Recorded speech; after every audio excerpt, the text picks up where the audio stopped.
Well, the wind has suddenly swung around to an unusual direction, southwest. And I see Manu over there on the other engineless gaff rigger.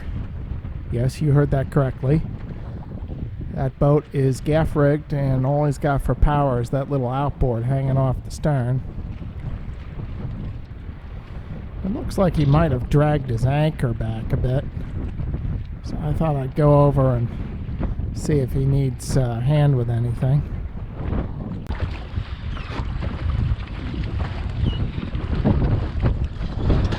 You have, actually, just hand the anchor over to me. I can run it out for you.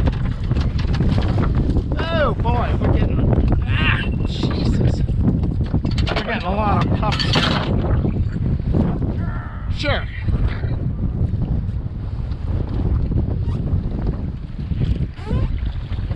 Whoa, this wind just really picked up. Got it.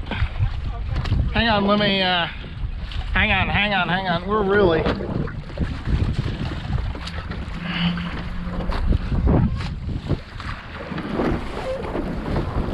Okay.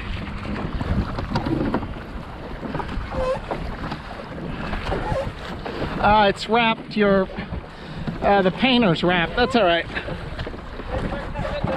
All right. I'll steer right for the stern of the catamaran. This is actually what a fisherman's row is for. All right. Well, it looks like maybe we'll have some dinosaur power here. I think we're getting there now.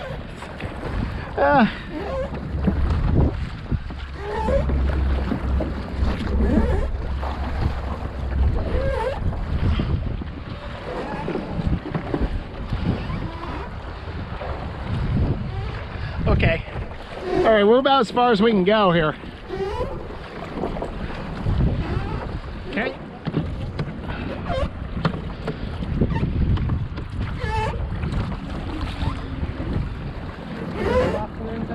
Yeah, that's right. Yeah. In fact, I was just thinking I should probably go for a run or something, but now I don't have to. So.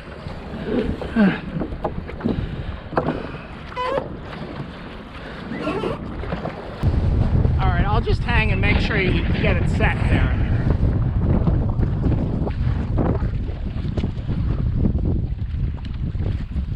So it looks like he's got a second anchor successfully deployed. So things should be good for the time being.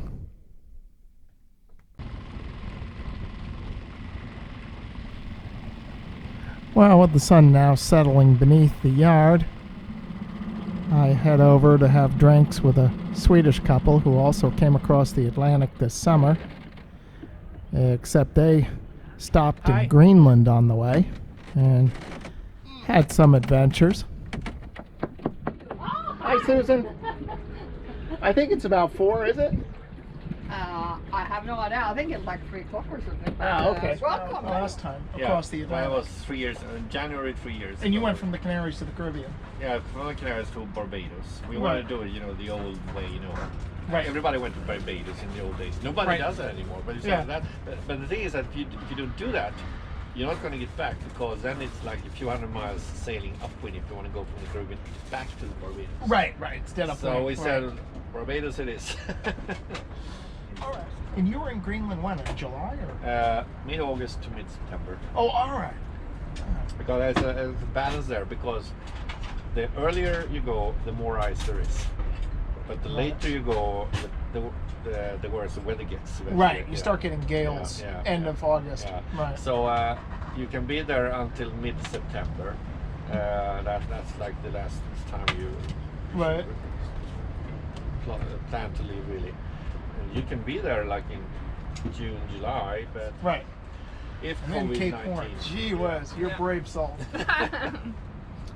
We hope that we get permission to go to Antarctica, because you need... Oh, in Antarctica. Oh, geez, yeah, why stop at Cape Horn? Yeah. While you're there, you might as well just... Yeah. We have to see the penguins. Yeah, that's our thing. I want to see the penguins! And the orca whales. They're not But they don't weigh 5 tons, yeah. No. But did we show the pictures of the polar bear? No. No, you didn't? Okay. Yeah, I found your Facebook page. Oh, I did. But I didn't No. scroll back far Oh, enough okay. to get to the polar bears. So. That was So, just amazing. You still see the teeth or the marks from Yeah, the you see claw. the tiny holes in Yeah. the end of the flag there. Oh yeah. Yeah, that's where he came up. And Yeah. so, And we glued it together, the pole. oh yeah. So this is what I came up to see in Ah. the morning. Yeah. Oh, jeez. So and he took your flag. Yeah. And then, you know, he was messing around with it for a good half hour. So he just came up, took the flag. Yeah, went up. I didn't see that. I heard the bang, you know, when Right. the pole snapped. So he must have come up with his paw or his jaws and just Right. grabbed it and pulled it down, you know. It's just hilarious. What's this guy doing? And he was lying on his back and playing, you know. Yeah. Well, I thought it was close enough.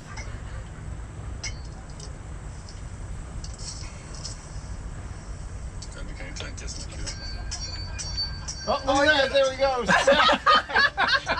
So you see, you don't have to shoot the guy Yeah, unless he's geez. really hungry. Oh, that's funny. Yeah. Anyway, yeah. So that was an adventure. Yeah. Now, from what I've read, it should be possible to fill an American propane tank in the Canary Islands. However, that will involve a taxi cab ride, which I would have to negotiate in Spanish somehow. And I have read some reports of people who have taken their tanks to the DISA plant and were still unable to get them filled. So I think I'm going to go with Plan B, which is to use the adapter I ordered from Defender, which will allow me to connect my regulator to one of the camping gas tanks, which are very popular here in Europe. And I purchased this one in the marine store right in the marina. And camping gas is butane, not propane, but it will still work with a propane stove. So this tank, in combination with the spare American propane tank I have, which is full, I should have plenty of cooking gas to make it across the Atlantic. So as per protocol, I want to take a trip up the mast to do an inspection aloft. And I'm going to make this pretty quick trip if possible. This anchorage in Las Palmas, though it's reasonably well protected from the weather and the ocean swells, there's quite a bit of boat traffic. And a lot of it is commercial traffic of tugboats, pilot boats, ferries, and some of them can really kick up a lot of wake. So I'm hoping to make it up, do the inspection, and get back down before doing any sort of Tarzan impersonations. So far, so good here. So I'll just make that block and tackle fast there. Catch my breath for a minute. And then let's take a look around. Look at all the seizings. Look at the mousings on the shackles. Make sure there's no shackle pins working their way out. Make sure you don't see any broken strands on the wire rigging. And just make sure that all is well.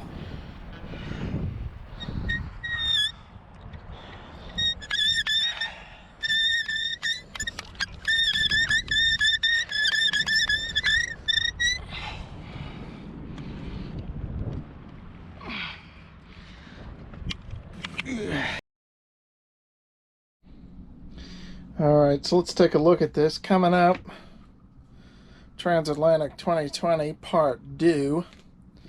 We are right here in Gran Canaria, and we're on our way back across to the U.S. Virgin Islands. Now you can see marked on the chart here, there's three possibilities. One is just to steer the Great Circle, and that's the northern route, and that's a little over 2,500 miles. If we're going to Antigua. So we're going a little further than that, but roughly the same distance. Now that would be the shortest route distance-wise. However, you can see marked here as a middle route and a southern route. And the main reason for this is the wind patterns, is that the high pressure sometimes tends to dip down, and you also get low pressures coming across the Atlantic. So your dependable easterly component winds, let's say, become less dependable as you're further up north here. So my thinking is to basically follow the middle route, is to set a waypoint about around 23 north and 30 west. So you're sort of heading in a west-southwesterly direction, and then pick up the Great Circle route across to the Caribbean. And let's go take a look at the pilot charts and see what it looks like from that perspective. So if we look at the pilot charts here, so here's the Canary Islands, there's the Virgin Islands. So if we just sail the Great Circle route, which is, we still have for November, even up north here, the prevailing winds are still north and east. However, they do get more prevalent as you work down further south. If you went to the Cape Verdes and then across, you can see the Cape Verdes direct across to the Caribbean. You have very prevalent north and easterly component winds. So we were proposing to take the middle route, which is to steer for about 23 north and 30 west, which is right around here. So the middle route, then we go here and then directly across. And by the pilot charts, that looks like that should get us into this whole area here. Very, very prevalent north and easterly component winds. Okay, so let's just look at the current weather map here. It is presently Friday, the 6th of November, and I'm tentatively thinking of leaving either Sunday afternoon or Monday morning. So Sunday afternoon, we have nice, kind of just moderate northeasterly winds, so that's all good. And we're going to head in a southwesterly direction initially. And I see here it's going to pick up a bit on Monday to get a little more brisk. And Tuesday, still pretty brisk. And then Wednesday, conditions easing up as you see this low forming here. And again, this is underlying the wisdom of why you want to head more kind of southwesterly to avoid any sort of interesting weather, which tends to be further up north there, or to avoid calm areas. So as we get to Thursday, so if we're down here somewhere, we'd probably just have light winds on account of this low. And then by Friday, it should start coming in initially northwest. And then gradually work fair. Again, some calm patches. But if we head southwest, it's almost 1 week. We should be down here somewhere, so we should have northeasterlies. And then in 1 week, we should just have northeast easterly winds settling in. So again, you can see just from the current weather map, this is why we want to initially just head southwest for a while toward the Cape Verdes, and then pick up the Great Circle route to the Caribbean to avoid any of this kind of interesting weather here up north. Avoid getting into the influence of anything that's happening up north. At any rate, one thing I do have to watch out for is this low, because the National Hurricane Center says that this low could possibly take on tropical characteristics, could become pretty strong. So I'm planning to leave Sunday, it's Friday, so anyway, we'll revisit that in a couple of days and see what we're looking at.